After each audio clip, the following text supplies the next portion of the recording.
Oi, pessoal. Vamos continuar, vamos para a nossa terceira parte da correção dos exercícios, ok? Pega teu material, pega uma caneta, um lápis, um marca-texto, o que você quiser, mas vamos concluir a correção desses exercícios, porque esse é um bom material para que vocês estudem, certo? Então, hoje nós vamos continuar, vamos retomar e vamos iniciar pelo exercício número 21, certo? Nós fomos até o 20, vamos para o 21 então, que é uma questão bem tranquila, que ela pergunta: quando verificada a incapacidade definitiva do servidor, o que acontece com ele? Então, quando for conferido através de laudo, não é, que esse servidor não tem mais condições de trabalhar, o que vai acontecer com ele? Antes disso, acho bom a gente lembram da readaptação?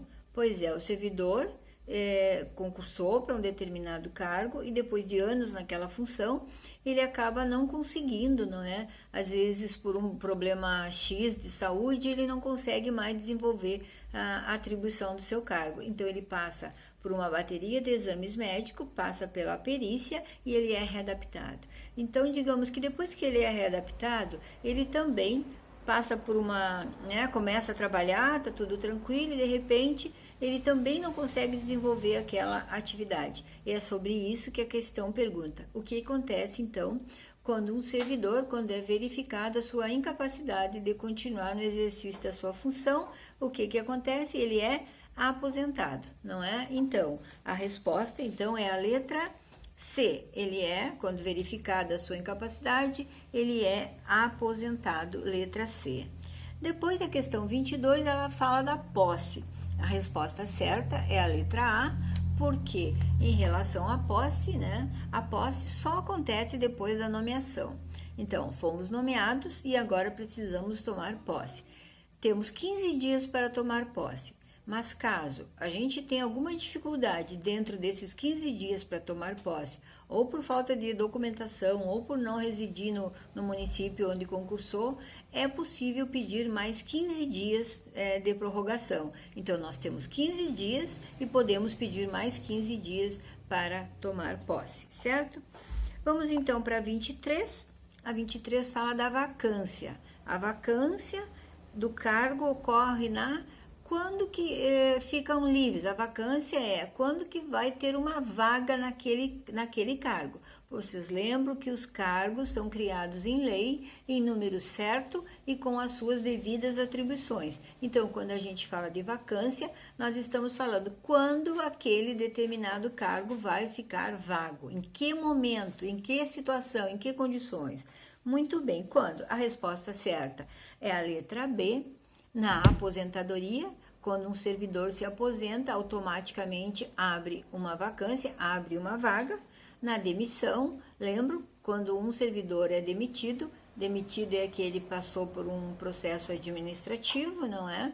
E então, ele foi demitido, vai surgir essa vacância aí, essa vaga. Na readaptação, porque, lembro, se o funcionário desempenhava uma determinada função e ele foi readaptado para outra, automaticamente vai ficar a sua vaga, né? O seu cargo vai ficar vago.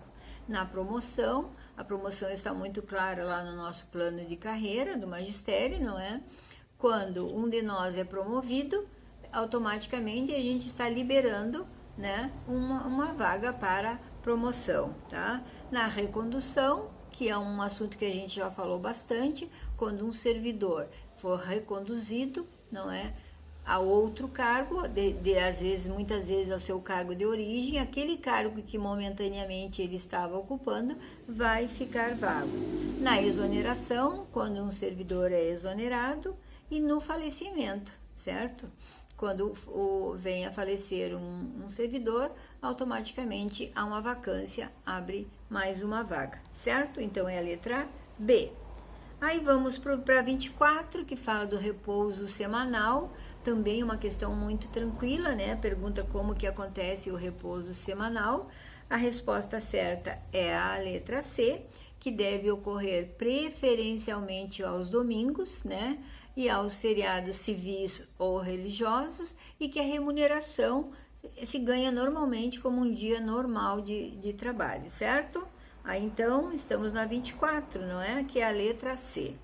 Depois na 25 fala sobre vencimento, fala sobre o que é o vencimento, né? A gente até muitas pessoas costumam dizer, né? Estou esperando o meu vencimento, não é assim que a gente diz? Eu estou esperando sair o meu vencimento. Tem pessoas que ainda dizem isso. Muito bem, quando se fala em vencimento, o que é vencimento? A resposta certa é a letra B, porque diz que vencimento, né, é a retribuição para o servidor no efetivo exercício ao cargo correspondente, né? Então, o que é então o vencimento? O servidor executa a sua função, ele está em efetivo exercício e recebe os seus vencimentos como retribuição àquele serviço prestado, não é? E existe um padrão referencial já estipulado, né, dos valores que ele vai receber, ok? Depois a 26 fala de ajuda de custo, não é? A resposta certa é a letra A. A ajuda de custo que um servidor recebe é para quando um servidor vai realizar, vai trabalhar fora, né? Vai realizar pode ser uma formação, participar de uma reunião de trabalho, vai participar de estudos, quando ele tem, então, uma missão fora do seu município. Então, a ajuda de custo, ela existe para cobrir as despesas de viagem e instalação daquele servidor que vai precisar sair do seu município para executar uma missão ou até mesmo participar de estudo, no caso, uma formação. 27, então, fala das gratificações. Quais são as gratificações que o servidor público municipal tem direito? Vocês vão encontrar a resposta certa na letra A, começando com a gratificação natalina, é uma das gratificações. Depois nós temos adicional por tempo de serviço.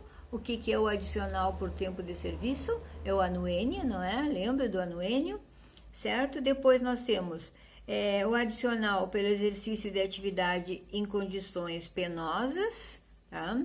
Em condições insalubres e em condições perigosas. Para tudo isso, existe gratificações.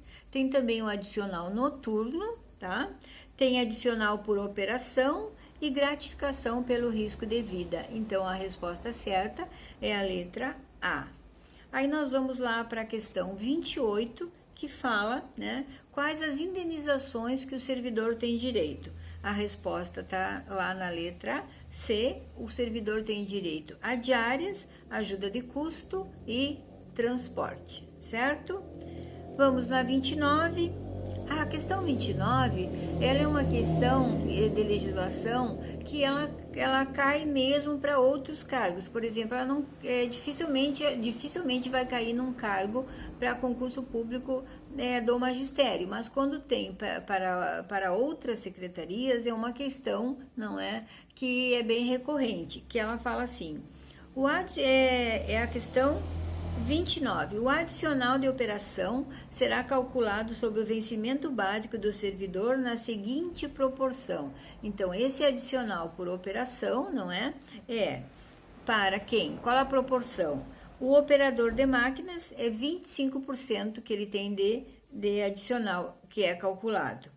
O tratorista agrícola 25% e o motorista 15%, certo? Então, esse é o adicional de operação. Operação o quê? A operação que nós estamos falando aqui é por quem dirige trator, quem dirige máquina e o motorista, aquele motorista das secretarias. Eles têm um adicional, então, vamos repetir, o operador de máquina, que dirige aquelas máquinas, né, que vão para as ruas, para a arrumação das ruas, para as obras, ele tem 25% de adicional. O tratorista agrícola, ele tem 25% e o motorista, ele tem 15%, ok? Depois nós podemos ir, ainda dá tempo da gente ir para a questão 30, que fala sobre o adicional por tempo de serviço. Minha gente, não esqueçam, adicional por tempo de serviço é o anuênio, no município é anuênio, certo? E esse adicional, a resposta certa é a letra C, que diz que esse adicional, não é? Ele é 4% que a gente tem direito ao ano, 4% ao ano que vai aumentando a cada ano de serviço, que é contado, lembra, eu já falei nos áudios para vocês, a partir do nosso efetivo exercício. A gente diz, quando eu tomei posse no município, não é? Muitas pessoas lembram essa data, até festejam essa data, sempre nesse aniversário é que vai fazer, né, de exercício, é o nosso aniversário de trabalho no município e que a gente tem direito a mais um anuênio. Vamos ver então, até o 31 fala assim: ao servidor público que durante 5 anos ininterruptos, 5 anos consecutivos, tá, não houver se afastado do exercício de suas funções, é assegurado o direito a...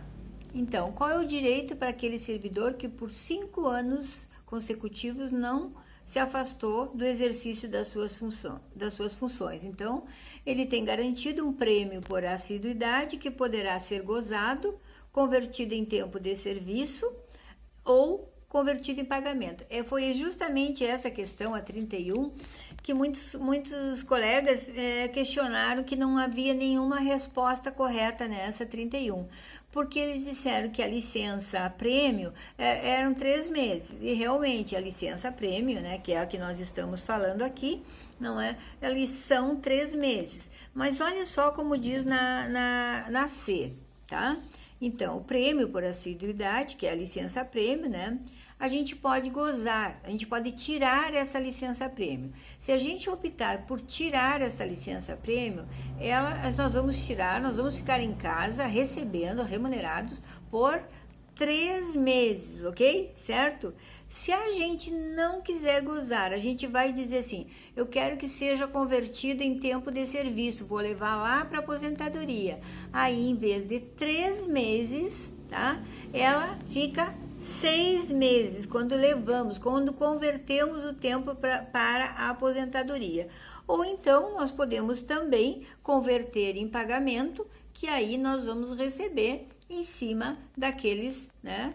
Vamos entrar lá na fila para receber a nossa licença prêmio, que, se eu não me engano, está parada em 2012, a gente vai ter direito de receber 3 meses de salário. Então, gente, fica claro isto? Por que a resposta certa é a C? Por que a resposta é C? Porque nós temos alternativas. Ou a gente tira 3 meses, ou a gente cobra 3 meses, ou a gente converte em tempo de serviço, onde ela se transforma em 6 meses, ok? Eu acho que nós vamos ficando por aí, porque senão o vídeo fica muito longo. Certo, pessoal?